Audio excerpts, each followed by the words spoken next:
बहुत समय पहले की बात है। एक छोटे से गांव मोहनपुर में दो किसान रहते थे। एक का नाम था सुनील और दूसरे का पंकज। वे दोनों बचपन से अच्छे दोस्त थे और उनके बीच गहरी दोस्ती थी।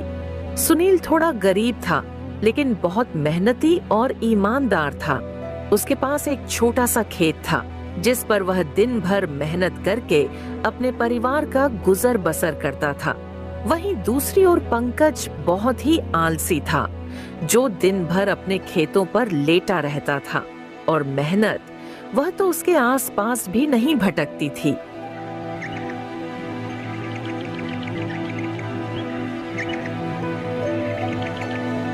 सुनील की मेहनत की वजह से उसके खेत में खूब अच्छी फसल होती थी, जिसके कारण गांव के सारे लोग सुनील से जलते थे।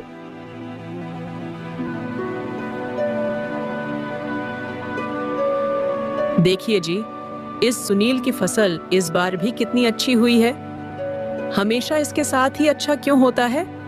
इस बार तो यह फसल बेचकर राजा ही हो जाएगा और आप हैं घर पर ही पड़े रहते हैं। तुम्हारे पास कोई काम नहीं है और हमारी फसल कभी भी अच्छी नहीं होती है। इस बार उसने आलू की फसल लगाई और अच्छी भी हुई है। वो फसल बेचकर अब तो वो राजा ही बन जाएगा। अरे भाग्यवान, तुम परेशान मत हो, हम उसे राजा नहीं होने देंगे। मेरे जीते जी ये कभी राजा की जिंदगी नहीं जी सकता है।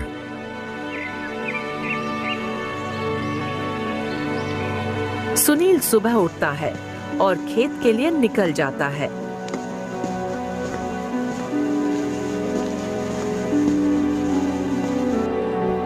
अपनी फसल को देखकर बहुत खुश होता है।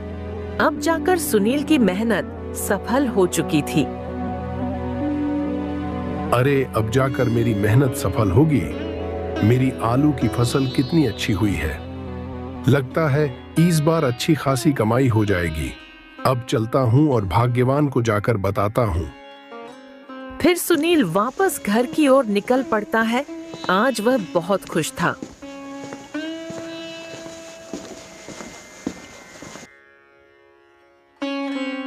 अजी, क्या हुआ? आप इतनी देर से कैसे आए हो? इस बार हमारी फसल तो अच्छी हुई है ना? हाँ भाग्यवान, इस बार तो अपनी फसल बहुत अच्छी हुई है। अब उसकी खुदाई भी करनी है, उसी की व्यवस्था कर रहा हूँ।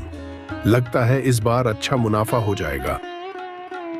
अजी, ये तो बहुत अच्छी बात है। इससे हमारा गुजर बसर भी ठीक से हो जाएगा और बिटिया की शादी के समय भी हमारी कुछ मदद हो जाएगी। चलो अब खाना खा लो, सुबह खेतों पर भी जाना है। हाँ, तुम बिल्कुल सही बोल रही हो सुषमा। खाना लाओ, बहुत जोर से भूख लगी है। जल्दी सोना है आज, क्योंकि कल सुबह 4 बजे खेत में भी जाना है। सुषमा खाना लगा देती है।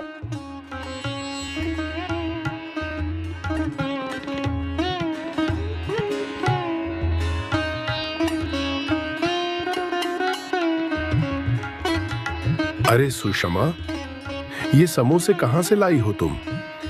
क्यों जी, आपको अच्छे नहीं लगे क्या?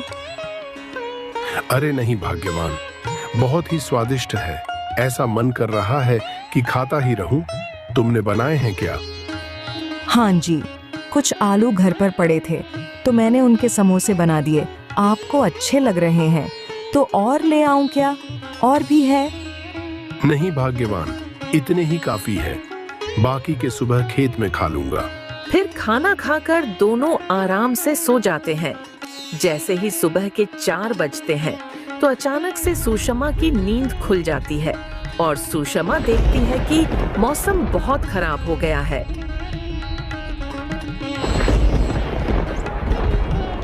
हे भगवान, अब तो हमारी सारी फसल खराब हो जाएगी। सुनिए जी, मौसम बहुत खराब है, जल्दी से उठ जाइए। जल्द से जल्द अपनी फसल के लिए कुछ व्यवस्था करनी पड़ेगी, नहीं तो हमारी सारी फसल नष्ट हो जाएगी। हे भगवान, यह क्या हो गया? इतनी तेज बारिश! अरे भाग्यवान, अगर बारिश ऐसे ही होती रही तो आज हमारी फसल नहीं बचेगी। वे दोनों खड़े खड़े बारिश रुकने का इंतजार करते रहे।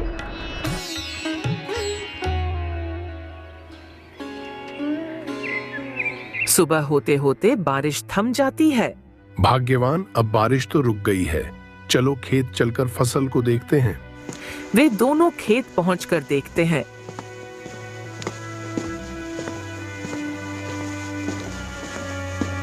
कि उनकी लगभग आधी फसल बर्बाद हो चुकी है। हे ऊपर वाले, यह क्या किया तूने? हमारी सारी फसल को तूने पानी में मिला दिया। मैंने कितनी मेहनत से फसल उगाई थी, तुमने एक पल में फसल को नष्ट कर दिया। सुनील ये सब बोल ही रहा था कि तभी अचानक से जोर जोर से हवाएं चलने लगती है और आसमान में तेज बिजली के साथ बारिश शुरू हो जाती है।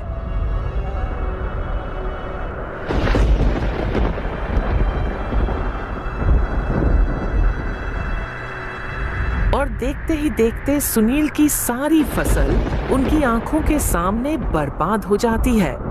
वे दोनों बेचारे दुखी मन से वापस घर की ओर लौट आते हैं।